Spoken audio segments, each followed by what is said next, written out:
गलतफहमी। तुम कहती हो कि यह एक गलतफहमी है। जब ली मोइंग ने उसे यह कहते सुना तो उसके चेहरे के भाव थोड़े भद्दे हो गए। केवल भगवान ही जानता था कि जब वह बेहोश था तो उसे कितनी खुशी महसूस हुई थी जब उसने लावण्या राठौर को यह घोषित करते हुए सुना था कि वह उसकी मंगेतर है, जबकि वह उसे दुश्मन से बचा रही थी। उस पल वह कितना चाहता था कि वह अपनी चेतना वापस पा सके और उसे चूमने के लिए अपने आलिंगन में खींच ले। यही कारण था कि वह अंततः समय पर अपनी चेतना वापस पाने में सक्षम हुआ। उत्साह की वह भावना अभी भी उसके विचारों में बनी हुई थी, लेकिन ये लड़की अब कह रही थी कि यह सिर्फ एक गलतफहमी थी, और उसने बिना कुछ सोचे समझे ये कह दिया था। लावण्या राठौर को उसकी घूरती नज़र से अपराधबोध महसूस होने लगा। ये उसे समझ नहीं आ रहा था कि आगे क्या कहे। एक अनसुलझी भावना और एक बेताब दिल। भले ही ली मोइंग ने उसे कई मौक़ों पर बचाया था, वह उसके इन इशारों से द्रवित महसूस कर रही थी और उसे चुकाने के लिए सब कुछ छोड़ने को तैयार थी, यहाँ तक कि अगर इसका मतलब अपनी जान देना भी हो वह हिचकिचाती भी नहीं। लेकिन अगर इसका मतलब ली मोइंग से शादी करने के लिए सहमत होना था तो यह असंभव था, क्योंकि उसके दिल में किसी और आदमी की परछाई बसी थी। उसके हिचकिचाहट भरे भाव को देखकर ली मोइंग को अचानक घबराहट महसूस हुई। भले ही आमतौर पर यह लड़की हमेशा उसे तुरंत अस्वीकार कर देती थी, लेकिन ठीक इसी पल वह अभी मौत के दरवाजे से लौटा था, इसलिए वह विशेष रूप से बेचैन महसूस कर रहा था, अन्य किसी भी समय की तुलना में कहीं अधिक। इस समय उसे उन दोनों के बीच के रिश्ते को सत्यापित करने के लिए किसी चीज़ को थामने की सख्त ज़रूरत थी। इसलिए जैसे ही ली मोइंग ने लावण्या राठौर की आंखों में गहराई से देखा, उसने अचानक जोर से उसकी ठुड्डी पकड़ी, अपना सिर नीचे किया और जुनून के साथ उसे चूम लिया।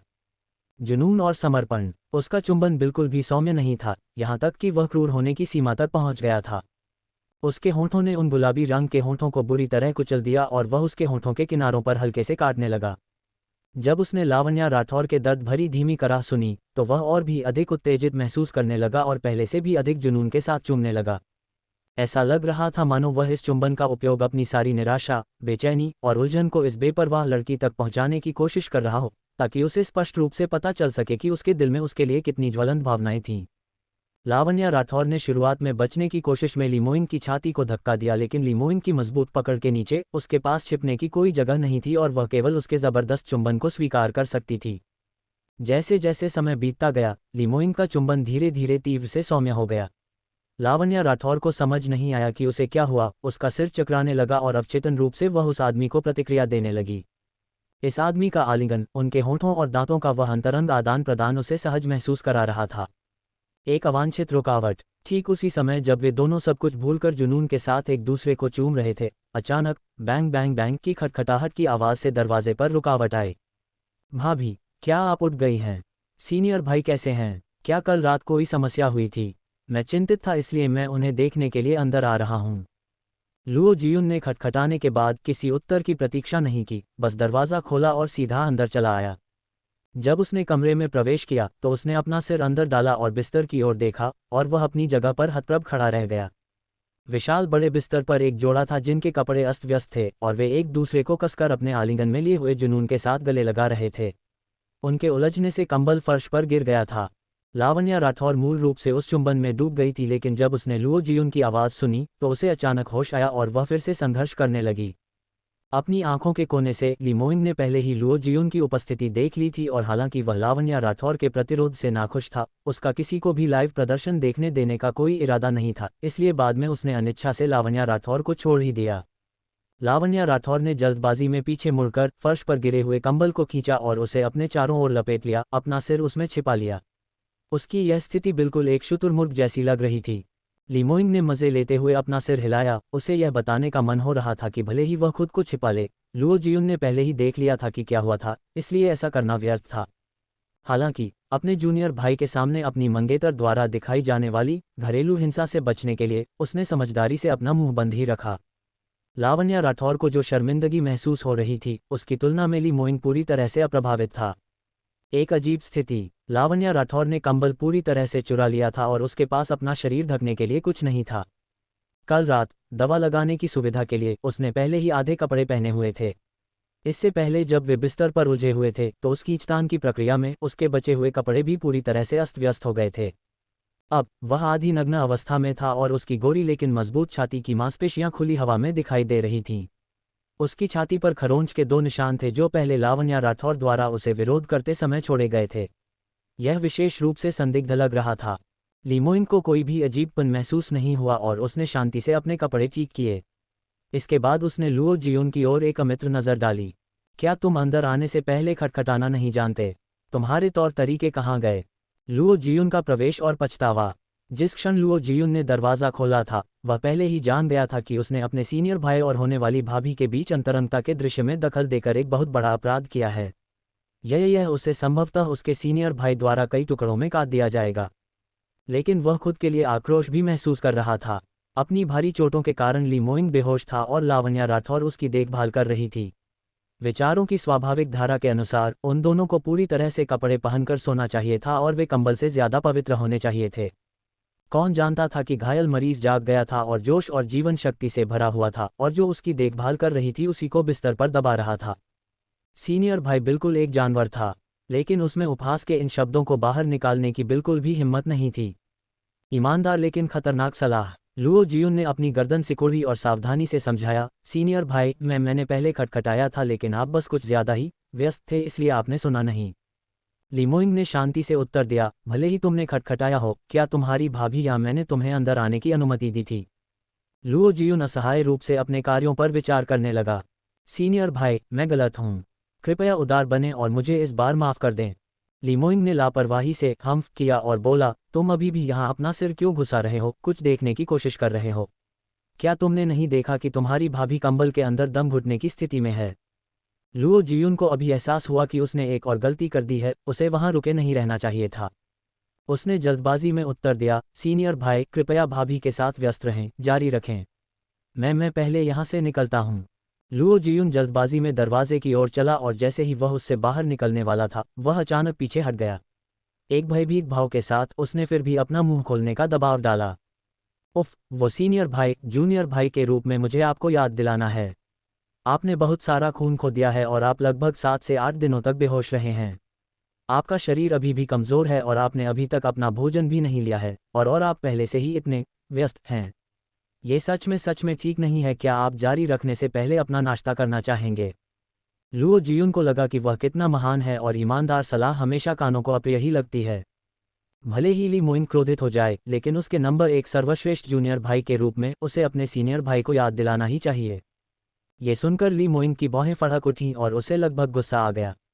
लेकिन इससे पहले कि वह कुछ कह पाता, लावण्या राठौर ने पहले ही कंबल फेंक दिया और गुस्से में पलटवार किया, लुओ जियुन, तुम क्या बकवास कर रहे हो? क्या व्यस्त? साफ साफ बोलो। लुओ जियुन की पीठ पर ठंडे पसीने की बूंदें आ गईं और उसने जल्दी से एक सूखी हंसी दी। हाँ, भाभी, आप व्यस्त नहीं हैं, बिल्कुल नहीं। कृपया अपना समय लें, मैं अब जा रहा हूँ। ये कहते हुए उसके तलवों में मानो तेल लग गया था और वह तेजी से वहां से खिसक गया। उसकी गति ऐसी थी मानो पीछे कोई राक्षस उसका पीछा कर रहा हो। लावण्या राठौर को लगभग खून की उल्टियां होने वाली थीं। लुओ जियुन के लहजे को देखते हुए ऐसा लग रहा था मानो उन दोनों के बीच कोई छिपा हुआ रहस्य था। हालांकि यह सच है कि उन दोनों ने प्रेमी जैसे व्यवहार प्रदर्शित किए थे, लेकिन उसके लिए लीमोइंग, उस बेशर्म आदमी को दोषी ठहराया जाना चाहिए, और इसका उससे कोई लेना देना नहीं था। लीमोइंग ने अपना सिर नीचे किया और उसके हताश भाव को देखा, जिससे उसका उत्साह बढ़ गया। हालांकि यह छोटी लड़की उसके साथ रहने में निर्णायक थी और अक्सर ऐसी बातें बोलती थी जो उसे सुनना पसंद नहीं था, लेकिन कम से कम अब उसके बगल में खड़ा आदमी केवल वही था। उसके आलिंगन में रहने के अलावा उसे कहीं और जाने की जरूरत नहीं थी। वह इस लड़की को किसी और के प्यार में पड़ने का कोई मौका नहीं देगा। इस तरह देर सबेर ये छोटी लोमड़ी उसकी हो जाएगी। लावण्या राठौर ने लीमोइंग की नज़र को महसूस किया और उसका चेहरा अचानक और अधिक गर्म हो गया। इस आदमी का रूप बहुत ही उत्कृष्ट था। एक पुरुष का ऐसा दिखना एक प्रकार का पाप था, खासकर जब वह उसके इतने करीब था और अपना सारा ध्यान केवल उस पर केंद्रित कर रहा था, जिससे उसके दिल की धड़कन तेज और तेज होती जा रही थी। लीमोइंग के होंठों पर मुस्कान बिखर गई और वह उसकी ओर और करीब झुक गया। तुम क्या सोच रही हो? क्या तुम्हें लगा कि जियुन ने ले तोड़ दी? ये बेकार गया। मुझे पहले बताओ। चिंता मत करो, तुम्हें जितनी ज़रूरत हो मैं उसे पूरा कर सकता हूँ और मैं खुशी खुशी बोझ उठाने के लिए तैयार हूँ। लावण्या राठौर उसे एक जोरदार तमाचा मारने के लिए बेताब थी। मुहावरा, कुत्ते के मुंह से हाथी के दांत नहीं निकलते, बिल्कुल उसी का वर्णन कर रहा था। ज़रूरत और संतुष्टि के बारे में यह क्या बकवास है? क्या उसे सच में लगा कि वह कोई भोली भली छोटी खरगोश है और उसके अंतर्निहित अर्थ को नहीं समझती? उसने लीमोइंग की ओर आंखें घुमाईं और कहा, बकवास करना बंद करो और जल्दी से उठो। मोही और बाकी लोग तुम्हारे लिए बहुत चिंतित थे और मुझे लगता है कि वे पूरी रात नहीं सोए हैं। मुझे उन्हें अंदर बुलाने दो और साथ ही तुम्हारे लिए कुछ खाने को लाने दो। ये कहते हुए वह मुनि बिस्तर से उतरी और कुछ तेज कदमों में कमरे से बाहर निकल गई। इस बार लीमोइंग ने उसका रास्ता नहीं रोका, क्योंकि उसके पास कुछ ऐसे मामले थे जिनके बारे में उसे मोही और बाकी लोगों से पूछताछ करने की ज़रूरत थी और वह नहीं चाहता था कि लावण्या राठौर को इसके बारे में पता चले। लावण्या राठौर के जाने के कुछ ही समय बाद लुओ जियुन, मोही, मोएर और मोसान ने दरवाज़ा खटखटाया और अंदर आ गए। लुओ जियुन के चेहरे पर कुछ अस्पष्टता थी और उसने चोरी छिपे लीमोइंग की पीठ के पीछे देखा। सीनियर भाई, क्या भाभी सच में चली गई हैं? लीमोइंग बिस्तर के सहारे आलस में झुक गया और उत्तर दिया, हाँ, वह सच में चली गई। क्या तुम जांच करना चाहते हो? लुओ जियुन सिहर उठा और उसने जल्दी से अपना सिर हिलाया, नहीं नहीं, मैं तो बस ऐसे ही पूछ रहा था, ऐसे ही। लीमोइंग ने अपनी बाहें उठाईं लेकिन उसके चेहरे पर कोई अन्य भाव नहीं था। लेकिन लुओ जियुन जानता था कि वह थोड़ा नाखुश था। जहां तक नाखुश होने की बात है, ये स्पष्ट था कि वह इसलिए था क्योंकि वह हमेशा लावण्या राठौर के साथ मजाक करता रहता था। लीमोइंग भाई से पहले प्रेमिका का आदर्श उदाहरण था। जब से भाभी तस्वीर में आई है, वह जूनियर भाई के रूप में सब्जी के खेत में कड़वी गोभी के समान तुच्छ हो गया है। लीमोइंग ने उस पर एक नज़र डाली और कहा, जब मैं बेहोश था तो इन दिनों क्या हुआ? मोही, हम तुमसे शुरुआत करेंगे। जब लावण्या राठौर कमरे से बाहर निकली तो वह मोही और बाकी लोगों को बुलाने के लिए गई। उनके कमरे में जाने के बाद वह रसोई की ओर मुड़ी, ये देखने के लिए कि खाने में क्या है। दुर्भाग्य से जहाज की रसोई बहुत छोटी थी और वहाँ ज़्यादा खाना तैयार नहीं था। वहाँ केवल जादुई जानवर के मांस के कुछ बारबेक्यू टुकड़े थे। इस तरह का तैलीय भोजन उस मरीज के लिए उपयुक्त नहीं था जो अभी अभी गंभीर चोट से उबर रहा था। लावण्या राठौर के पास व्यक्तिगत रूप से खाना पकाने के अलावा कोई विकल्प नहीं था। सबसे पहले उसने कुछ नर्म चिकन मांस को बारीक कटा और उसमें कुछ आध्यात्मिक जड़ी बूटियां और सेंट स्प्रिंग वाटर, पवित्र झरने का पानी मिलाकर कीमा बनाया हुआ मांस का दलिया बनाया। उसके बाद उसे आटे की एक छोटी थैली मिली और उसने क्रिस्टल स्टीम्ड डम्पलिंग्स की एक ट्रे तैयार की। लावण्या राठौर के खाना पकाने का कौशल हमेशा से ही बेहतरीन रहा था। इसके पीछे का तर्क पूरी तरह से अग्नि नियंत्रण था। उसके पास अग्नि तत्व में उत्कृष्ट जन्मजात कौशल थे और इसका सीधा परिणाम उसकी पाक कला में दिखाई देता था। हालांकि उसके हाथ का खाना चखने वालों की संख्या बहुत कम थी क्योंकि बहुत कम लोग थे जो उसके द्वारा पकाए जाने के योग्य थे। अपने पिछले जीवन में केवल मू चेंगइंग ही था। इस जीवन में एक और व्यक्ति जुड़ गया था। खुशबू का जादू। धुआं ऊपर की ओर उठ रहा था। उसके काम करने का तरीका कुशल और सुरुचिपूर्ण था, जैसे कि वह किसी धुंधली पेंटिंग की स्क्रॉल हो। चून की दलिया सेंट स्प्रिंग वाटर का उपयोग करके पकाया गया था, इसलिए जब ये तैयार हुआ तो खुशबू बहुत तेज थी क्योंकि महक धीरे धीरे बाहर की ओर फैल गई। जब लावण्या राठौर खाना और कटलरी लेकर कमरे में पहुंची तो दरवाज़ा अभी भी कसकर बंद था और वे लोग अभी भी बातचीत कर रहे थे। वह तय नहीं कर पा रही थी कि खटखटा कर अंदर जाए या बाहर प्रतीक्षा करे। ठीक इसी क्षण दरवाज़ा अचानक खुला और लुओ जियुन बाहर की ओर भागा। उसके मुंह से लार टपक रही थी क्योंकि वह लावण्या राठौर के हाथों में मौजूद दलिया को घूर रहा था। भाभी, आपने सीनियर भाई के लिए क्या बनाया है? क्या ये बहुत ज़्यादा सुगंधित नहीं है? मुझे भी खाना है। लावण्या राठौर ने उसकी ओर आंखें घुमाईं। तुम्हारे लिए कुछ भी नहीं है? क्यों भाभी, आप इतनी पक्षपाती नहीं हो सकती? क्या ये बहुत स्पष्ट नहीं है? ऐसा क्यों है कि सीनियर भाई खा सकते हैं लेकिन मैं नहीं? मैं भी आपका वह साथी हूं जिसने पिछले कुछ दिनों से आपके साथ कंधे से कंधा मिलाकर लड़ाई लड़ी है। लावण्या राठौर ने संक्षेप में उत्तर दिया, वह घायल है। लेकिन मैं भी तो घायल हूं। तुम्हारी खाल बहुत मोटी है, बस थोड़ी सी चोट है, इससे तुम नहीं मरोगे। अपनी फालतू बातें बंद करो, मुझे दलिया अंदर ले जाने में मदद करो। नाराजगी और एक शरारती विचार। लुओ जियुन ने ट्रेली और हैरानी से पूछा, भाभी, आप इसे खुद सीनियर भाई के पास क्यों नहीं ले जा रही हैं? लावण्या राठौर ने अपना सिर हिलाया, तुम लोग चर्चा के बीच में हो, बेहतर होगा कि मैं फिलहाल दूर रहूं और तुम्हारी बातचीत न सुनूं। लीमोइंग की देखभाल करने में मेरी मदद करना और सुनिश्चित करना कि वह सारा खाना खत्म कर ले, क्या तुम समझ गए? ओह, लुओ जियुन ने सिर हिलाया। जब वह खाने की ट्रे कमरे में ले गया तो सभी की नज़रें उस ट्रे पर टिक गईं जो वह लाया था। ऐसा इसलिए था क्योंकि दलिया और उबले हुए पकौड़ों की खुशबू बहुत ही लुभावनी थी। हर कोई अनजाने में ही अपनी लार निगलने लगा और उनकी आंखें ट्रे पर जमी रहीं। केवल लीमोइंग ने दलिया की तरफ नहीं देखा। इसके बजाय उसकी नज़र सीधे लुओ जियुन के पीछे गई। इसके बाद उसने असंतोष के साथ अपनी बाहें सिकुड़ीं। वह अंदर क्यों नहीं आए? हालांकि उसने स्पष्ट रूप से नहीं कहा, लेकिन हर कोई जानता था कि वह किसकी बात कर रहा है। लुओ जियुन ने लावण्या राठौर के कहे शब्दों को शब्दशः दोहराया। लीमोइंग ने ठंडी आह भरी और हालांकि उसने कुछ नहीं कहा, लेकिन उसका दिल असंतोष से भरा था। वह क्या कर रही थी? वह अपने अधीनस्थों से बात कर रहा था, इसमें शर्माने वाली क्या बात थी? उसका कोई ऐसा रहस्य नहीं था जिसे उसे अपनी औरत से छिपाने की ज़रूरत हो। उस लड़की का अंदर आने से इनकार करना स्पष्ट रूप से खुद को उससे दूर करने की कोशिश थी। सच में यह वाकई चूमने के लायक है। जैसे ही ली मोइंग के दिमाग में कुछ आकर्षक दृश्य कौंधे, उसने अपने होठों के कोनों को चाटा और लुओ जियुन को आदेश दिया, इसे यहाँ ले आओ। लुओ जियुन ने ट्रे को थोड़ा आगे बढ़ाया। ली मोइंग ने उसे लेने के लिए अपना हाथ आगे बढ़ाया, लेकिन उसे कुछ नहीं मिला। पता नहीं कब लुओ जियुन ने ट्रे को वापस खींच लिया था। ली मोइंग की ठंडी नज़र उसकी ओर घूमी। लुओ जियुन ने दो सूखी हंसी दी और कहा, सीनियर भाई, ये जो खाना भाभी ने बनाया है वह बहुत अद्भुत महक रहा है। एक नज़र देखते ही पता चल जाता है कि यह कितना स्वादिष्ट होगा। क्या आप इसे हमारे साथ थोड़ा साझा कर सकते हैं? ली मोइंग चुप रहा और केवल उसे ठंडी नज़रों से घूरता रहा, जिससे लुओ जियुन की रीढ़ में सिहरन दौड़ गई। कुछ ही देर बाद लुओ जियुन इस भारी दबाव को झेल नहीं पाया और पूरी तरह हार मान ली। उसने आज्ञाकारी रूप से ट्रे आगे बढ़ा दी। सीनियर भाई, मैं तो बस मजाक कर रहा था, सिर्फ मजाक, लेकिन ये दलिया और पकौड़े, क्या आप वास्तव में हमारे साथ थोड़ा भी साझा नहीं कर सकते? मैं तो बस थोड़ा सा चखना चाहता था। एक स्वादिष्ट और संतोषजनक अनुभव। ली मोइंग ने ट्रेली और चम्मच का उपयोग करते हुए दलिया का एक घूंट पिया। दूसरे हाथ से वह पहले ही एक पकौड़ा उठा चुका था और उसे अपने मुंह के पास ले आया। एक अवर्णनीय स्वादिष्ट बनावट धीरे धीरे उसके मुंह में फैल गई, हल्की खुशबू उसके स्वाद कलिकाओं में घुल गई। ली मोइंग अपनी आंखें बंद करने से खुद को रोक नहीं पाया। वह भोजन के मामले में बहुत नखरेबाज नहीं था, लेकिन लावण्या राठौर द्वारा विशेष रूप से बनाए गए उस पकौड़े को चखने से उसे एक अवर्णनीय संतोष का अनुभव हुआ।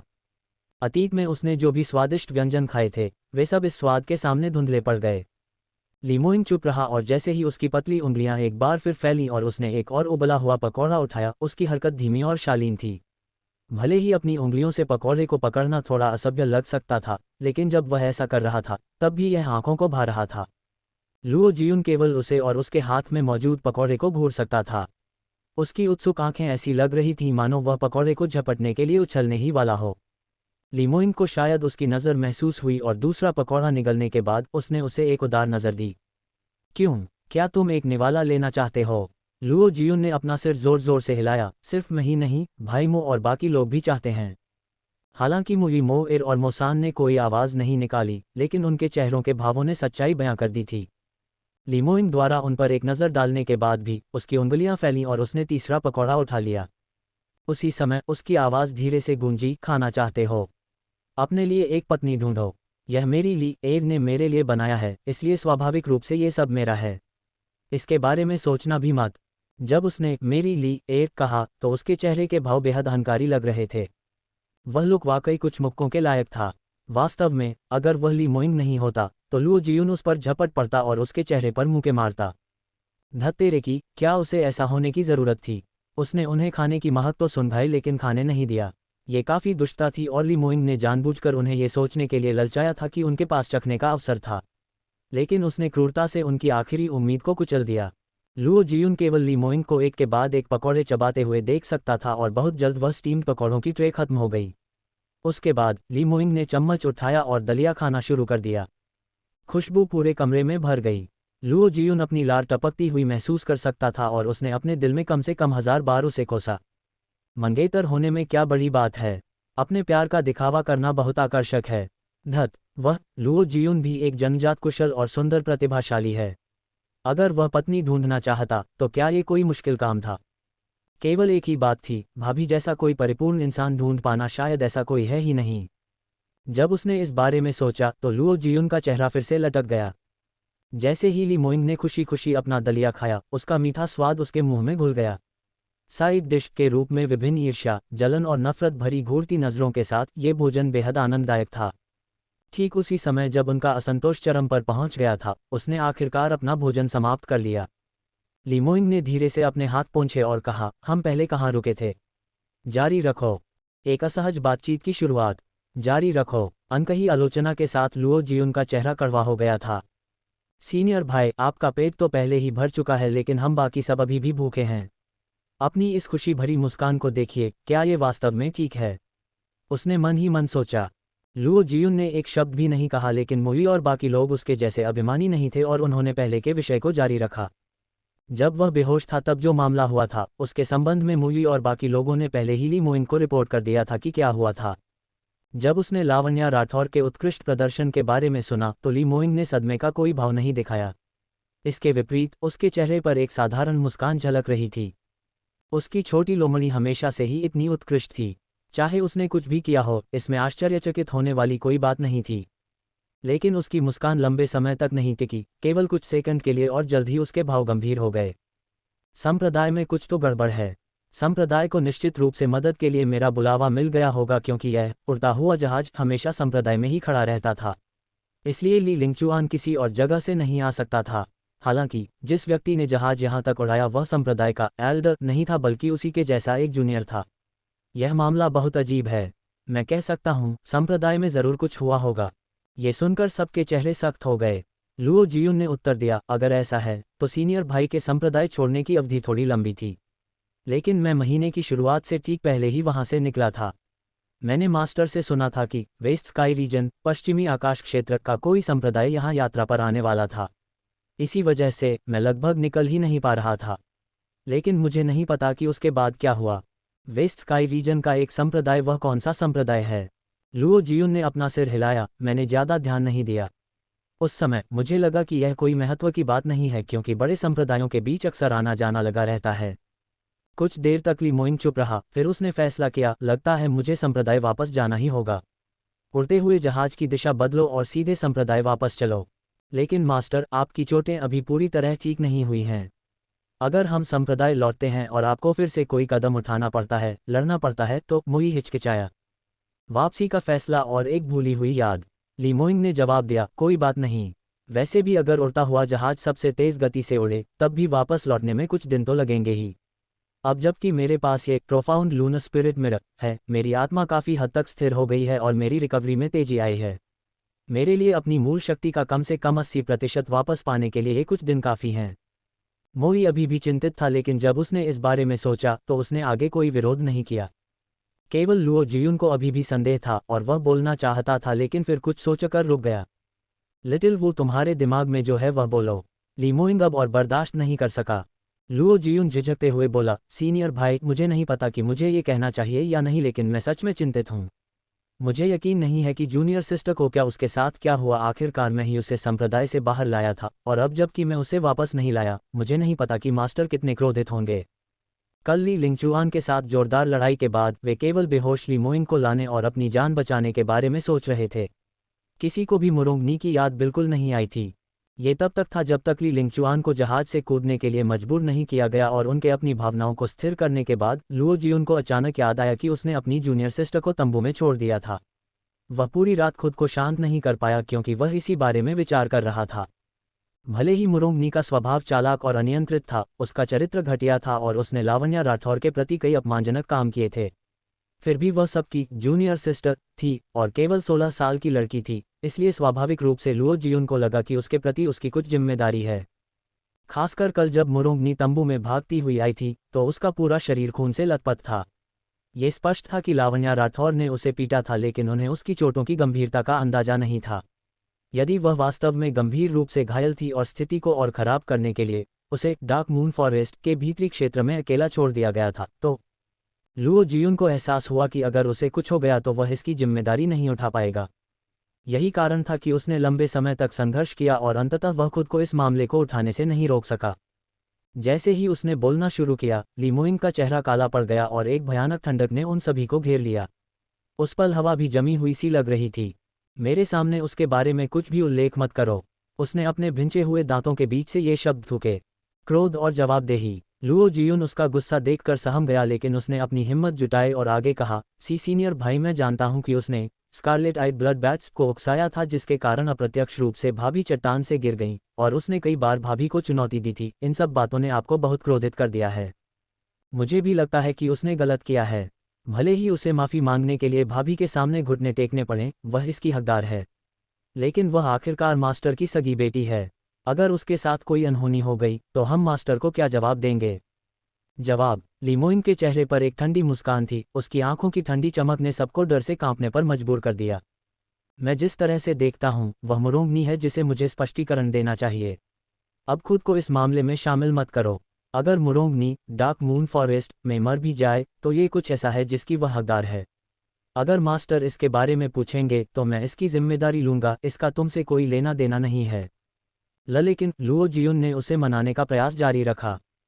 ली मोइंग पहले ही ठंडेपन से मुड़ चुका था और वह अपने बिस्तर से नीचे उतरा और बाकी लोगों को पीछे छोड़कर कुछ बड़े कदमों के साथ कमरे से बाहर निकल गया। कड़वा सच, लुओ जियुन उसके पीछे जाना चाहता था लेकिन मुई ने उसे रोक लिया। युवा मास्टर लुओ मास्टर अब सच में गुस्से में हैं। कृपया आग में और घी मत डालिए, अन्यथा अगर आपने सच में उन्हें भड़का दिया तो आपको भी इसमें से कुछ हासिल नहीं होगा। लुओ जियुन ने उदासी से कहा, जूनियर सिस्टर अभी भी छोटी और नासमझ है, इसलिए अगर हम चाहते हैं कि वह भरपाई के लिए कुछ करे तो ये ठीक होना चाहिए। लेकिन हमें उसे बस ऐसे ही वहां नहीं छोड़ देना चाहिए। क्या होगा अगर मास्टर गुस्से से पागल हो जाएं? सीनियर भाई का क्या होगा?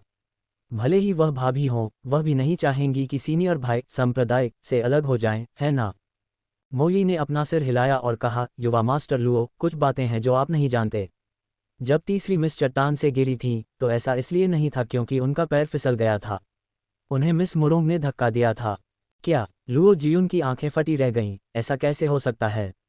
वह ऐसा क्यों करेगी? मोई ने आगे कहा, बिल्कुल सही, अन्यथा तीसरी मिस जैसी सावधान इंसान अचानक अपना संतुलन कैसे खो सकती है और चट्टान से नीचे कैसे गिर सकती है? और जब तीसरी मिस आध्यात्मिक कलाकृति का निर्माण कर रही थी, मिस मुरोंग जानती थी कि उनके व्यवधान से तीसरी मिस क्यूई विचलन की स्थिति में चली जाएंगी और फिर भी उन्होंने जानबूझकर व्यू पर हमला किया। ऐसे काम करने में सक्षम होना, क्या यह उद्देश्य स्पष्ट नहीं था कि वह चाहती थी कि तीसरी मिस अपनी जान गंवा बैठें? लेकिन यह शायद उसने जानबूझकर ऐसा नहीं किया क्योंकि वह इसकी गंभीरता को नहीं जानती थी। इस तरह की बातों पर क्या आप खुद विश्वास करते हैं? मोई ने लुओ जियुन के कंधे को थपथपाया। वैसे भी आप मास्टर के दिल में तीसरी मिस की स्थिति को पहले से ही जानते हैं। मिस मुरोंग ने तीसरी मिस को इतनी बार नुकसान पहुंचाने का प्रयास किया है, ये पहले ही मास्टर द्वारा निर्धारित सीमा को पार कर चुका है। तथ्य यह है कि उन्होंने उसे व्यक्तिगत रूप से नहीं मारा, ये संप्रदाय मास्टर के सम्मान की खातिर था। आप अभी भी उम्मीद करते हैं कि वह वापस जाएंगे और उसे बचाएंगे? बिल्कुल असंभव है। लुओ जियुन ने निराशा से अपना सिर झुका लिया। उसका चेहरा पीला पड़ गया था जैसे उसे कोई घातक झटका लगा हो। चीजें ऐसी कैसे हो गईं? जूनियर सिस्टर जब छोटी थी तो बहुत प्यारी थी। हालांकि उसका चरित्र थोड़ा अतिरंजित था, लेकिन मैंने कभी उससे ऐसे नीच काम करने की उम्मीद नहीं की थी। मोई ने सलाह दी, आप किसी व्यक्ति को लंबे समय से जान सकते हैं बिना उसके असली स्वभाव को समझे। मिस मुरोंग को आप सीनियर लोगों ने बहुत लाड़ प्यार देकर बिगाड़ दिया था, इसलिए ये सबक उसके लिए अच्छा होना चाहिए। उसे अभी भी आहें भरते देखकर मोई ने आगे कहा, युवा मास्टर लुओ, चिंता मत कीजिए। वास्तव में मिस मुरोंग को कुछ ज्यादा नहीं होगा। जब युवा मास्टर ली जहाज से कूदे हैं तो मिस मुरोंग निश्चित रूप से उन्हें खोजने जाएगी। लुओ जियुन कुछ पल के लिए खाली नजरों से देखता रहा, फिर उसने अपने मन को शांत किया। ये सच था कि दूसरे सीनियर भाई ली लिंगचुआन ने हमेशा मुरोंग परिवार की 2 युवा मिस के लिए सब कुछ न्यौछावर किया था, तो वह मुरोंगनी को अकेला कैसे छोड़ सकता था? ये कहने के बाद भले ही उसे थोड़ा कष्ट सहना पड़े, उसकी जान को कोई खतरा नहीं होना चाहिए।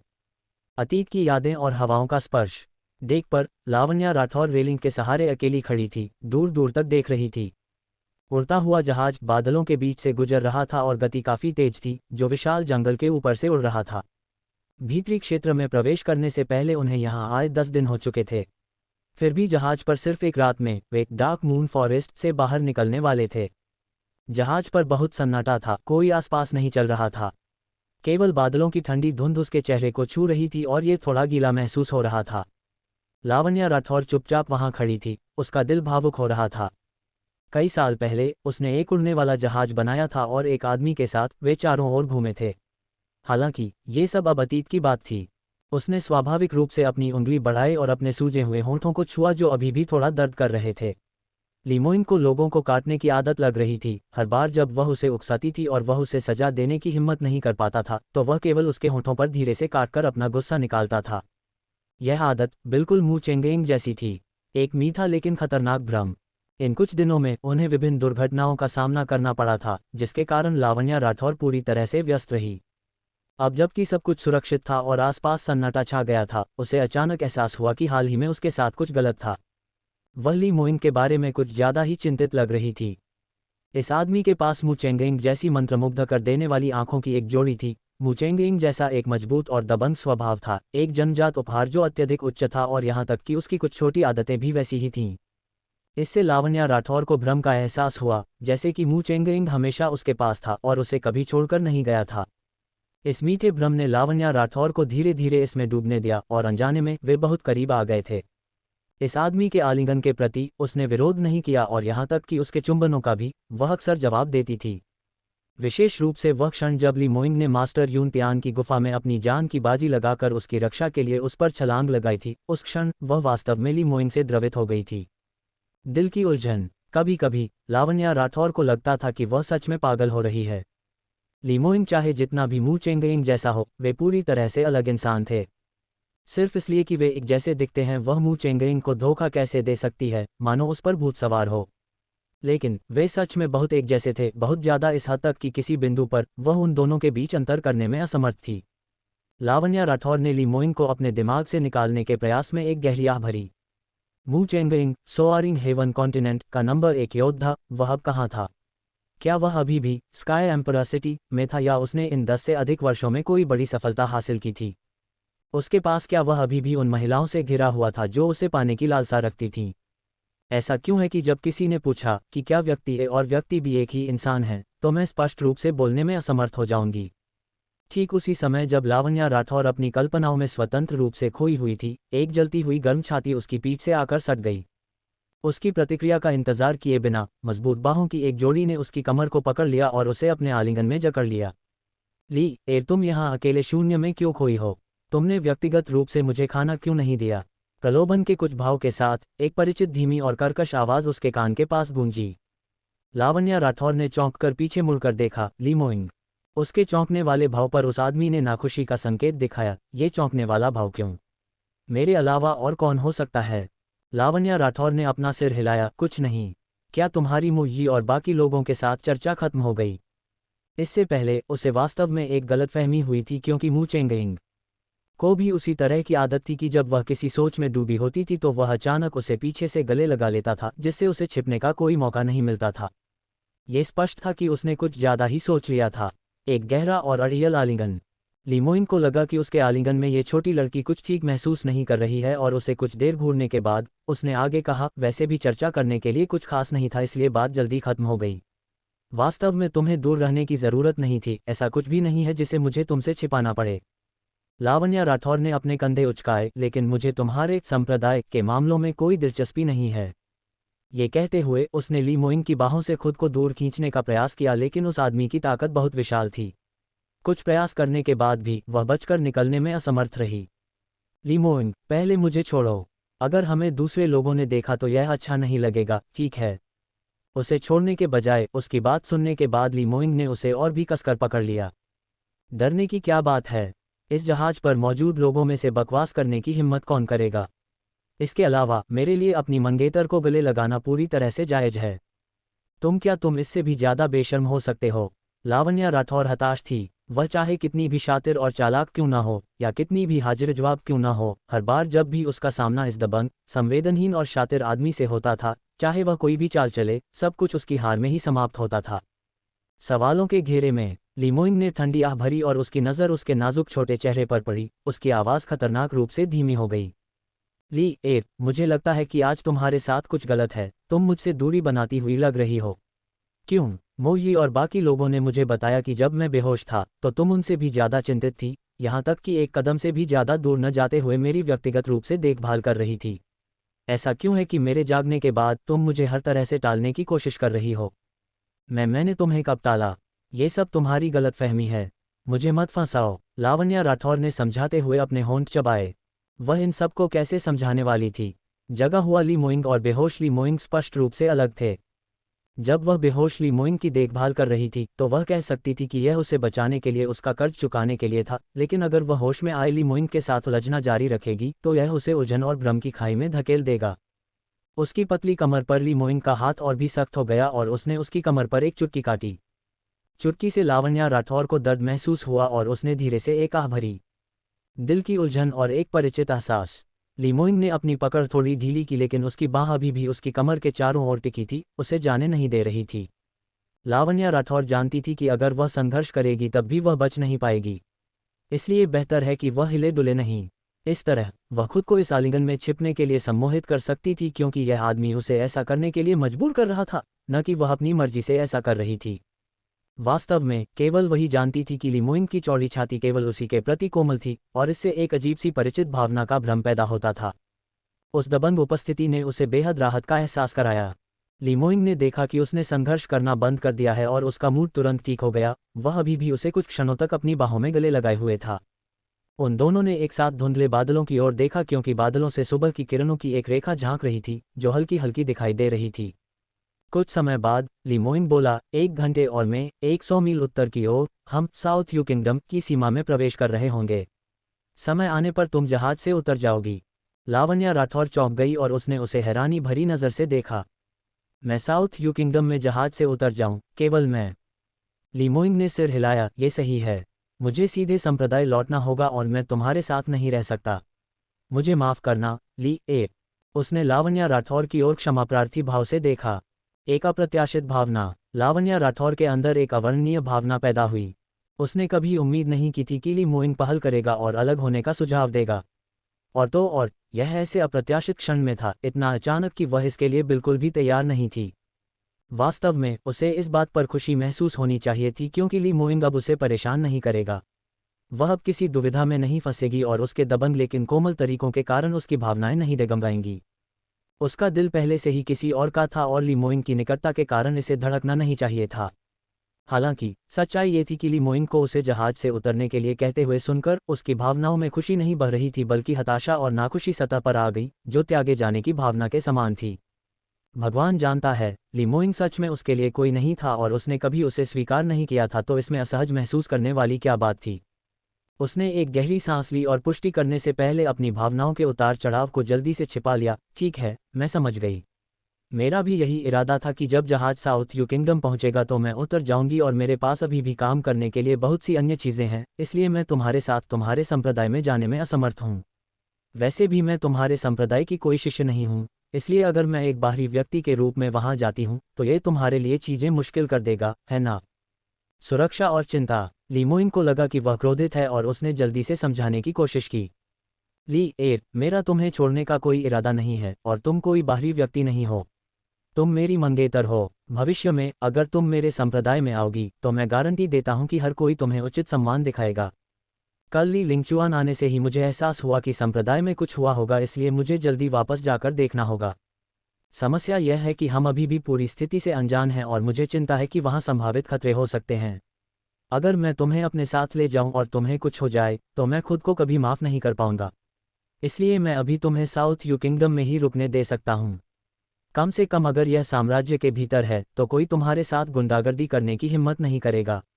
एक बार जब मैं सुनिश्चित कर लूंगा कि संप्रदाय में कुछ नहीं हुआ है तो मैं तुरंत तुम्हें ढूंढने आऊंगा।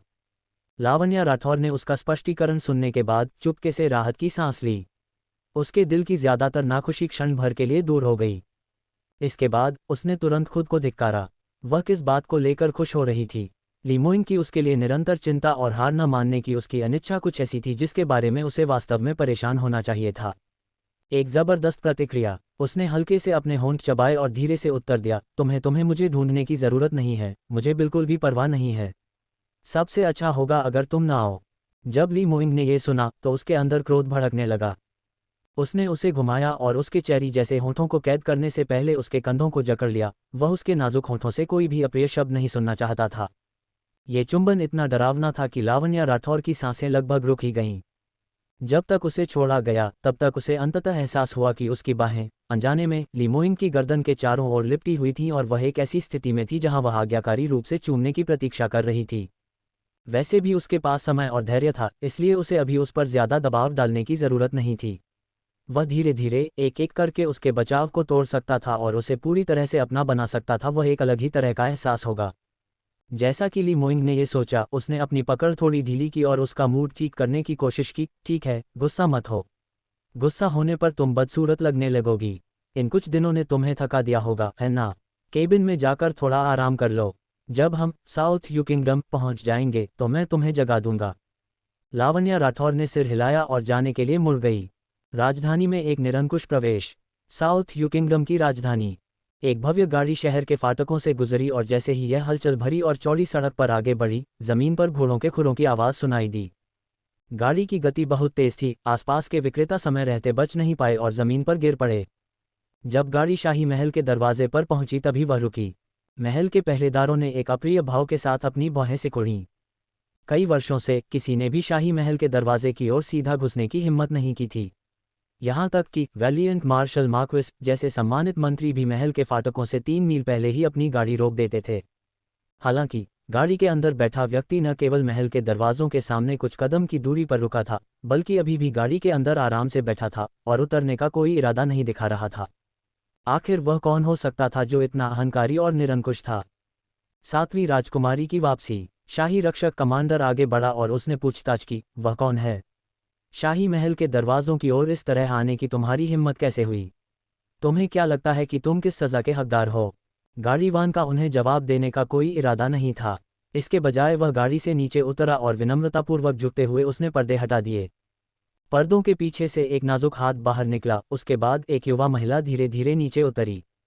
वह दिखने में नाजुक थी और उससे लालित्य की एक हवा छलक रही थी। उसने अपने होंठ ऐसे सिकुड़े जैसे कोई बात उसे परेशान कर रही हो। आप शाही रक्षक कमांडर ने एक ही नज़र में अनुमान लगा लिया। गाड़ीवान ने उसे बेसब्री से कोड़ा मारा और पलटवार किया, क्या तुम अंधे हो? ये हमारी 7वीं राजकुमारी हैं। तुम महारानी को सूचित करने के लिए किसी को क्यों नहीं भेज रहे हो? शाही रक्षक कमांडर जल्दी से घुटनों के बल बैठ गया। 7वीं राजकुमारी को प्रणाम। महारानी की खुशी और एक नई उम्मीद। 7वीं राजकुमारी के लौटने की खबर जल्दी ही महारानी के कानों तक पहुंच गई। जब उसने ये खबर सुनी तो वह उत्तेजित होकर अपनी सीट से उठ खड़ी हुई, उसकी आंखों से मानो खुशी के आंसू छलक पड़े। मेरी लिटिल सेवन आखिरकार वापस आ गई, आखिरकार वापस आ गई। मैं बहुत लंबे समय से इंतजार कर रही थी। मोजून इतने लंबे समय से बिस्तर पर लकवाग्रस्त पड़ा है और अभी तक ठीक होने के कोई संकेत नहीं हैं। अगर लिटिल सेवन अभी भी वापस नहीं आती तो मुझे सच में समझ नहीं आता कि मैं क्या करूं। जल्दी करो, 7वीं राजकुमारी को मेरे महल में लाओ और क्राउन प्रिंस को 7वीं राजकुमारी की वापसी की सूचना दो। 7वीं राजकुमारी लीजुएर को तुरंत महारानी के महल में लाया गया। जब महारानी ने उसे देखा तो उनके आंसू बहने से नहीं रुके। Little seven. लीजुएर के चेहरे पर चिंता छा गई और जब उसने महारानी को सिसकते हुए देखा तो वह जल्दी से उन्हें उठाने के लिए दौड़ी। माँ, क्या हुआ? रोना बंद कीजिए। जब मुझे आपके पत्र मिले तो उनमें कुछ भी स्पष्ट रूप से नहीं लिखा था। आखिर हुआ क्या है? शाही भाई अचानक इतने घायल कैसे हो गए, इस हद तक कि उनकी मेरिडियन ही टूट गईं? साउथ यू किंगडम में उन्हें चोट पहुंचाने की क्षमता और किस में है? महारानी का गला रुंध गया और अपने आंसुओं को रोकते हुए महल की दासी से रेशमी रुमाल लेकर अपना चेहरा पोंछते हुए उन्होंने संक्षेप में घटनाओं के बारे में बताया। यह एक लंबी कहानी है, आज तक मुझे भी इस पर विश्वास नहीं होता। उस दिन राजमाता द्वारा आयोजित पीच ब्लॉसम भोज में अविश्वसनीय सच और एक चौंकाने वाला खुलासा। लीजुएर ने जितना सुना वह उतनी ही हैरान होती गई और उसकी आंखें इतनी बड़ी हो गईं कि ऐसा लगा जैसे उसकी पुतलियां बाहर गिर पड़ेंगी। माँ, आप इसे एक बार फिर से कहेंगी? आपने क्या कहा? शाही भाई को किसने घायल किया? महारानी अपनी नफरत को दबाने में असमर्थ थी। और कौन? ये वह दूसरा राजकुमार है जिसे उस कुल्टा ने जन्म दिया था, ली मोइंग। लीजुएर अभी भी सदमे की स्थिति में थी क्योंकि उसने अपनी आंखें झपकाईं। उसे लगा कि उसने पक्का कुछ गलत सुन लिया है। माँ, आप कह रही हैं दूसरे भाई ने शाही भाई को घायल कर दिया?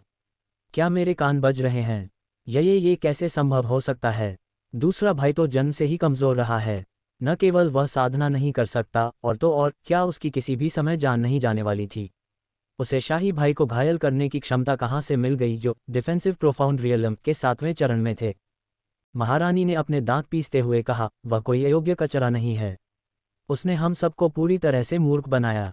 वास्तव में उसकी साधना इतनी उच्च थी कि न केवल उसने तुम्हारे शाही भाई को घायल किया, यहाँ तक कि शाही शिक्षक को भी गंभीर नुकसान पहुँचाया। उन्होंने आधे महीने तक आराम किया है और इन कुछ दिनों में ही वह थोड़े ठीक हुए हैं। ये कैसे हो सकता है? मैं पक्का अभी भी सपना देख रही हूँ। हताशा और एकमात्र उम्मीद। 7वीं राजकुमारी ने अपनी जांघ पर जोर से चुटकी काटी और तुरंत दर्द से चीख उठी। मैं सपना नहीं देख रही हूँ, मुझे मत बताइए कि यह सब सच है।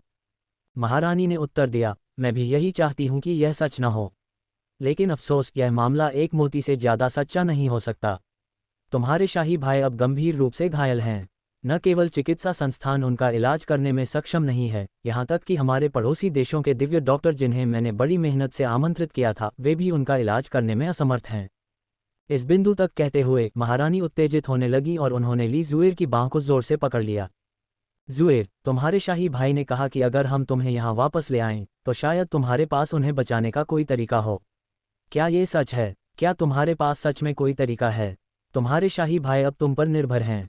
अगर तुम्हारे पास भी उन्हें बचाने का कोई तरीका नहीं है, तो वह सच में खत्म हो जाएंगे। ली जुएर ने भौहें सिकुड़ी और महारानी के हाथों को थपथपाया। माँ, कृपया परेशान मत होइए। आपकी बेटी मेरे शाही भाई को इस तरह नहीं छोड़ेगी। लेकिन आपने बताया कि दूसरा भाई अचानक एक उच्च कोटि का योद्धा बन गया और यहाँ तक कि शाही भाई और शाही शिक्षक को भी घायल कर दिया। ये बेतुका है। आह, तुम छोटी बच्ची। बेहतर होगा कि तुम अपने शाही भाई को अपनी आंखों से देखो। तब तुम्हें एहसास होगा कि क्या हुआ है। शयन कक्ष का बदबूदार माहौल। ली जुएर महारानी के पीछे पीछे शयन कक्ष में गई। दरवाज़ा खोलते ही शराब की एक तेज गंध बाहर आई, जो एक अजीब खट्टी गंध के साथ मिल गई थी। वह दुर्गंध असहनीय थी। ली जुएर ने अवचेतन रूप से अपनी नाक ढक ली और भौहें सिकुड़ीं। महारानी ने अपना मुंह ढकने के लिए अपने रुमाल का इस्तेमाल किया और कहा, मोजुन, तुमने फिर से शराब पीना क्यों शुरू कर दिया? कमरा शांत हो गया, किसी ने जवाब नहीं दिया। महारानी ने मन ही मन आह भरी, उनकी भावनाएं भारी हो गई थीं। जब से ली मोइंग ने उसके शरीर की सभी मेरिडियन को काट दिया था, क्राउन प्रिंस की साधना आसमान से नर्क में गिर गई थी और वह पूरी तरह से साधना करने में असमर्थ हो गया था। जैसे ही वह अपनी क्यूई को बुलाने की कोशिश करता, कटी हुई सभी मेरिडियन में असहनीय दर्द होने लगता, इस हद तक कि वह मौके पर ही बेहोश हो जाता। इस वजह से सम्राट और महारानी ने सभी प्रसिद्ध डॉक्टरों को बुलवाया था। हालांकि सभी का निष्कर्ष एक ही था, इतनी गंभीर चोट के साथ उन्हें 5वें ग्रेड की गोली, बोन वेसल रेप्लेनिशमेंट पिल की आवश्यकता होगी, जो उसके ठीक होने से पहले उसकी धमनियों और नसों का विस्तार और भरपाई कर सके। और यदि 3 महीने के भीतर वे इस गोली को नहीं खोज पाए, तो उसे हमेशा के लिए लकवाग्रस्त माना जाएगा। साधना करने की क्षमता तो दूर की बात थी, वह लकवाग्रस्त हो सकता था और जीवन भर के लिए बिस्तर तक सीमित रह सकता था। भले ही यह गोली महंगी नहीं थी, लेकिन ये बेहद दुर्लभ थी। महारानी ने अपने सहयोगियों को इस गोली की खोज के लिए आसपास के देशों में भेजा था और आज तक वे इसे नहीं खोज पाए थे। अंत में वह किसी को स्काई क्लाउड सिटी भेज सकती थीं, ये देखने के लिए कि क्या उनके पास कोई अन्य रास्ता है। समस्या ये थी कि पूरी यात्रा में कम से कम 2 महीने लगेंगे और हो सकता है कि उन्हें गोली न भी मिले। क्राउन प्रिंस की निराशा और एक माँ का दर्द। जब क्राउन प्रिंस को इस बारे में पता चला, तो वह पूरी तरह से टूट गया था। वह हर दिन बिस्तर पर लेटे हुए लगातार पीता रहता और खुद को पूरी तरह से नशे में धुत कर लेता। लकवाग्रस्त होने की वास्तविकता से बचने के लिए शराब का सहारा ले रहा था। एक माँ के रूप में क्राउन प्रिंस को इस हालत में देखकर महारानी को अपने दिल में अवर्णनीय दर्द महसूस होता था। उन दिनों को याद करते हुए जब क्राउन प्रिंस उत्साह से भरा था और साउथ यू किंगडम का नंबर 1 प्रतिभाशाली व्यक्ति था, उसका ये शक्तिशाली राजकुमार हमेशा आसमान की ऊंचाइयों पर रहा था। देश की सभी महिलाओं को लगता था कि उससे शादी करना उनके लिए सबसे बड़े गौरव की बात होगी। लेकिन अब न केवल लावण्या राठौर ने उसे अस्वीकार कर दिया था, बल्कि जिस व्यक्ति को वह हमेशा नीचा समझता था, उसी ने उसका प्यार छीन लिया था। और तो और ली मोइंग ने न केवल उसकी मंगेतर को छीन लिया, उसने उसे आसानी से हरा भी दिया था, मानो वह सबके सामने एक चींटी को कुचल रहा हो। इसके अलावा उसने उसे बेरहमी से अपंग कर दिया था। क्राउन प्रिंस को न केवल अपनी चोटों के दर्द और यातना से जूझना पड़ा, बल्कि जिस चीज़ को वह बर्दाश्त नहीं कर पा रहा था वह ये थी कि उसका गौरव और सम्मान ली मोइंग द्वारा पूरी तरह से पैरों तले कुचल दिया गया था। प्रिंस युवान की ख्याति और मोजुन का पतन। अब ली मोजुन को कौन याद रखेगा? पूरे साउथ यू किंगडम में अब यह व्यापक रूप से जाना जाता था कि पीच ब्लॉसम भोज के दौरान प्रिंस युवान की सुंदर मुद्रा, प्रिंस युवान की पूर्ण शक्ति और सुंदर रूप और एक खूबसूरत महिला के लिए उसका दबंग प्यार और क्रोध। ली मोजुन का क्या? हालांकि सम्राट ने अभी तक क्राउन प्रिंस को पद से हटाने का शाही फरमान जारी नहीं किया था, लेकिन सभी की नज़र में वह एक मरे हुए व्यक्ति से कम नहीं था। महारानी ने कुछ और बार आवाज़ लगाई और अभी भी कोई जवाब नहीं आया। इसके बजाय केवल शराब की बोतलों के ज़मीन पर गिरने और टूटने की स्पष्ट आवाज़ें आ रही थीं। वह केवल रोते हुए कह सकी, मोजुन, माँ अंदर आ रही है। पीना बंद करो, देखो कौन अंदर आ रहा है। ये लिटिल सेवन है, वह वापस आ गई है। क्या तुम उसके लौटने का इंतज़ार नहीं कर रहे थे? अब जब वह वापस आ गई है, तो तुम्हारे लिए एक उम्मीद है, इसलिए निराश होना बंद करो। क्या लिटिल सेवन आखिरकार वापस आ गई? एक आश्चर्यजनक और खुशी भरी आवाज़ कमरे से गूंजी। एक बहन का क्रोध। ली जुएर भागकर बिस्तर के पास गई और उसने क्राउन प्रिंस को देखा, जो बिस्तर पर लकवाग्रस्त पड़ा था और उसके चेहरे पर निराशा के भाव थे। ये देखकर उसने अविश्वास से अपना मुंह ढक लिया। उसका यह शाही भाई हमेशा उच्च उत्साही रहा था और उसका हाव भाव सुंदर और शालीन था। उसे सेलेस्टियल लाइट अकादमी में एक सुंदर युवा के रूप में भी जाना जाता था, लेकिन अब उसकी यह आधमरी सी शक्ल थी जैसे उसने भविष्य की सारी उम्मीदें खो दी हों। भले ही उसने महारानी को पहले ऐसा कहते सुना था, लेकिन इसे अपनी आंखों से देखने पर इसका प्रभाव कई गुना अधिक था। अपने दिल ही दिल में लीजुएर बड़े गुस्से में उबल पड़ी। शाही भाई, यह आपकी यह हालत कैसे हुई? आखिर हुआ क्या? लीजुएर का चेहरा पूरी तरह से सदमे से भरा हुआ था। क्राउन प्रिंस ने उसे घूरा और अपने भिंचे हुए दांतों के बीच से बोलते हुए, हर एक शब्द उसके दांतों के बीच से फुफकारते हुए निकला। लीमोइंग, ये पूरी तरह से लीमोइंग की गलती थी कि मेरी यह हालत हुई। मुझे जल्दी से ठीक होना होगा और उसे मारने के तरीके सोचने होंगे और उसकी हड्डियों को पीस कर राख में बदल देना होगा। ओह हाँ, एक और इंसान है और वह है बाइरुली। वह कुल्टा, अगर वह नहीं होती तो मेरी इतनी भयानक हालत नहीं होती। लीजुएर भौचक्की रह गई। बाइरुली, आप जिस इंसान की बात कर रहे हैं, क्या वह बाय लियूफैंग की बेटी है, वेलियंट मार्शल मैनर की वह कचरा तीसरी मिस? वही है, क्राउन प्रिंस ने जहरीले स्वर में फुफकारा। वह बिल्कुल भी कचरा नहीं है और वह अब क्यूई प्रोफाउंड रियलम के 9वें स्तर पर है। और वह लंबे समय से लीमोइंग के साथ मिली हुई थी और मुझे धोखा दे रही थी, वह चंचल औरत। भ्रम और प्रतिशोध की आग, ये सब क्राउन प्रिंस की अपनी ही गलती थी कि उसने शुरुआत में सगाई मानने से इनकार कर दिया था और वह पूरी तरह से बाई रुओ क्यूई से शादी करना चाहता था। और इस पूरी बात का लावण्या राठौर से कोई लेना देना नहीं था, लेकिन क्राउन प्रिंस कभी इस तरह से नहीं सोचेगा। अपनी ख्याली पुलाव में उसने लावण्या राठौर को चुना था, लेकिन उसने उसके साथ शादी से इनकार कर दिया था। मामलों को और बदतर बनाने के लिए उसने उसके सबसे बड़े दुश्मन लीमोइंग से सगाई कर ली थी। यह उसके लिए उसका धोखा था। लीजुएर के चेहरे पर दुष्टता की झलक दिखाई दी। क्या ये सिर्फ क्यूई प्रोफाउंड रियलम का 9वां स्तर नहीं था? इसमें इतनी बड़ी क्या बात है? शाही भाई, चिंता मत कीजिए, मेरे पास बोन वेसल रेप्लेनिशमेंट पिल है। यह आपकी मेरिडियन का इलाज करने में सक्षम होगी। जहां तक उन सस्ती कुलेटाओं का सवाल है, जो कोई भी हमारे खिलाफ जाने की हिम्मत करेगा, उसे केवल एक दुखद अंत का सामना करना पड़ेगा। एक राजसी आगमन। एक और रात बीत गई। आसमान में धीरे धीरे भोर होने लगी थी। एक विशाल उड़ता हुआ जहाज धीरे धीरे साउथ यू किंगडम के बाहरी इलाके के जंगल में उतरा। ये दृश्य आसपास के नागरिकों द्वारा देखा गया और इससे भारी हंगामा मच गया और कई दर्शक आसपास जमा हो गए। साउथ यू किंगडम जैसे छोटे देश में उड़ते हुए जहाज का कभी कोई नज़ारा नहीं दिखा था, यहाँ तक कि इसके बारे में सुना भी नहीं गया था। केवल अनुभवी साधकों ने एक पेंटिंग से उड़ते हुए जहाज का एक चित्र देखा था और कभी असली चीज़ का सामना नहीं किया था। फिर भी सभी दर्शकों ने इसे केवल दूर से देखने की हिम्मत की, पास जाने की हिम्मत किसी ने नहीं की। ये स्पष्ट था कि एक उड़ने वाले जहाज का मालिक होने में सक्षम होने के लिए वह व्यक्ति स्वाभाविक रूप से कोई चौंकाने वाला अद्वितीय विशेषज्ञ होगा। इतने शक्तिशाली व्यक्ति को नाराज करने का जोखिम कौन उठाना चाहेगा और नज़दीक जाकर देखने की हिम्मत कौन करेगा? विदाई के पल। उड़ते हुए जहाज के डेक पर लीमोइंग ने व्यक्तिगत रूप से लावण्या राठौर को जहाज से नीचे विदा करने का फैसला किया। वे दोनों डेक पर एक साथ चलते हुए रैंप तक गए और फिर रुक गए।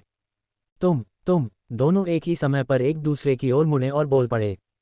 एक पल के आश्चर्य के बाद लीमोइंग के होंठ ऊपर की ओर मुड़ गए। उसकी तीखी फूल जैसी आंखों में कोमलता की एक झलक दिखाई दी। तुम क्या कहने वाली थी? लावण्या राठौर ने अपने होंठ सिकोड़े और धीमी आवाज में कहा, कुछ नहीं। तो फिर मैं अब जा रही हूं। लीमोइंग ने उसे घूरा और असंतुष्ट स्वर में कहा, क्या तुम सच में यही कहना चाहती थी? लावण्या राठौर ने सिर हिलाया। हाँ, क्या सच में कुछ और नहीं है?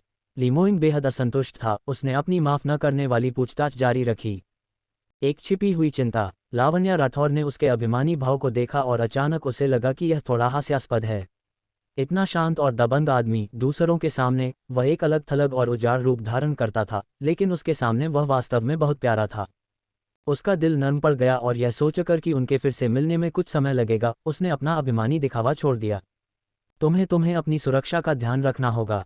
मैं जानती हूं कि तुम्हारी शक्ति बहुत मजबूत है और तुम किसी भी खतरे से नहीं डरते, लेकिन थोड़ा अधिक सावधान रहने में कोई हर्ज नहीं है। तुम कभी नहीं जानते कि लापरवाही के एक पल में कब बाजी पलट जाए, तब तुम्हें नुकसान उठाना पड़ेगा। एक और बात, ये सुनिश्चित करना कि तुम हमेशा प्रोफाउंड लूनर स्पिरिट मिरर अपने साथ रखो। सेंट स्प्रिंग वाटर, पवित्र झरने का पानी से मैंने जो शराब बनाई है, उसे तुम्हें हर दिन पीना चाहिए। हालांकि इसका प्रभाव अभी इतना स्पष्ट नहीं है, लेकिन अगर तुम दृढ़ रहोगे तो यह निश्चित रूप से फायदेमंद होगा। एक और बात, पूर्णिमा की रात को तुम्हें कभी भी अकेले नहीं रहना है। दिव्य डॉक्टर लियू ने जो गोलियां बनाई हैं, उन्हें समय पर लेना याद रखना।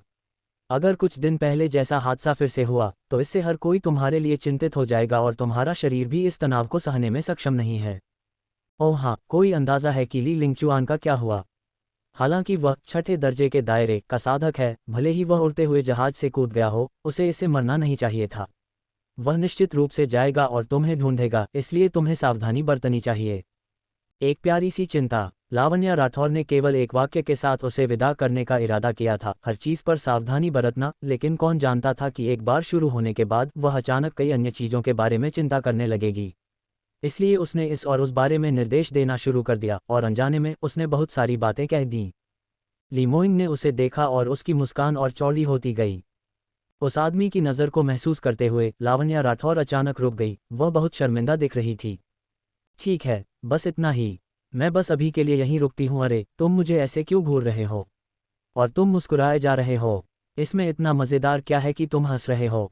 लीमोइन खुद को जोर से हंसने से नहीं रोक पाया, लेकिन जब उसने लावण्या राठौर के पूरी तरह से घबराए हुए रूप को देखा जो अपनी आंखें घुमा रही थी, तो उसने एक दबी हुई खांसी निकाली और अंततः रुक गया। मैं इसलिए मुस्कुरा रहा था क्योंकि मुझे लगा कि तुम बहुत प्यारी हो।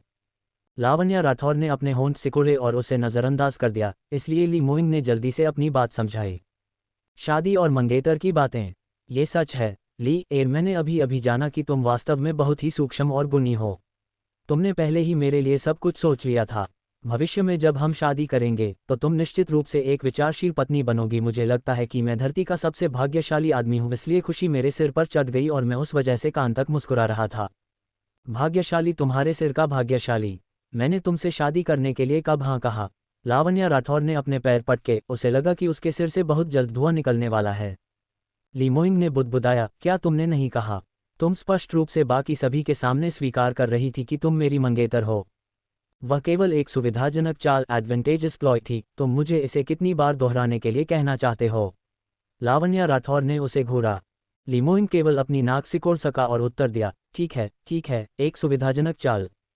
वह अपने दिल ही दिल में इस नाटक को हकीकत में बदलने की साजिश रच रहा था। और उनकी सगाई नकली नहीं थी। वैसे भी उसे आगे बढ़ने से पहले मंगेतर की स्थिति को पंजीकृत कर लेना चाहिए। जब तक लावण्या राठौर उसकी उपस्थिति की आदी हो जाएगी, भविष्य में वह उसकी हथेलियों से कैसे उड़ पाएगी? एक अधूरा विदाई चुंबन। ये देखकर कि उसने अपनी गलती मान ली है, लावण्या राठौर ने अपने होंठ सिकुड़े और कहा, जब तक तुम बकवास नहीं करते तब मैं वास्तव में अब जा रही हूँ। शुभ। इससे पहले कि वह अपना वाक्य पूरा कर पाती, लावण्या राठौर को पीछे से एक खिंचाव महसूस हुआ।